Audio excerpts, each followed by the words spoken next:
এই যে ফুলটা তোমরা দেখছো এটা ড্রাগন ফুল, আর ড্রাগন ফুল অন্যান্য ফুলের তুলনায় অনেকটা বড় হয়।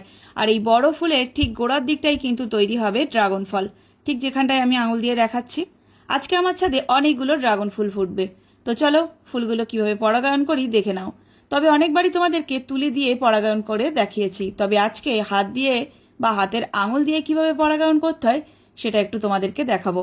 এটা দেখে কিন্তু তোমরা অনেকেই বলতে পারো যে এভাবে আঙুল দিয়ে পরাগায়ন না করাই ভালো, তবে আমি বলবো হাতটা ভালো করে সাবান দিয়ে ধুয়ে এসে পরিষ্কার করে যদি তোমরা পরাগায়নটা করো তাহলে কোনো সমস্যা নেই, তুলির কোনো প্রয়োজন হবে না। এইভাবে হাতের আঙুলের সাহায্যে পরাগরেণু তুলে নিয়ে গর্ভকেশরের মাথায় দিলেই কিন্তু পরাগায়ন কমপ্লিট হয়ে যাবে।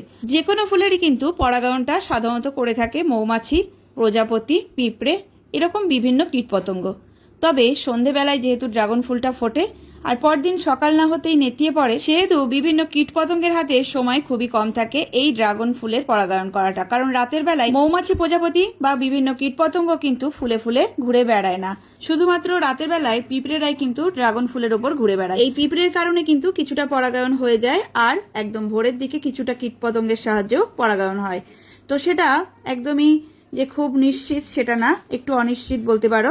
তাই হাতে করে ড্রাগন ফুল পরাগায়ন করে দেওয়াটাই ভালো। তাই রাতের বেলায় অবশ্যই ড্রাগন ফুলের পরাগায়ন করে দাও, সেটা তুলি দিয়েও করতে পারো, এভাবে হাত দিয়েও করতে পারো।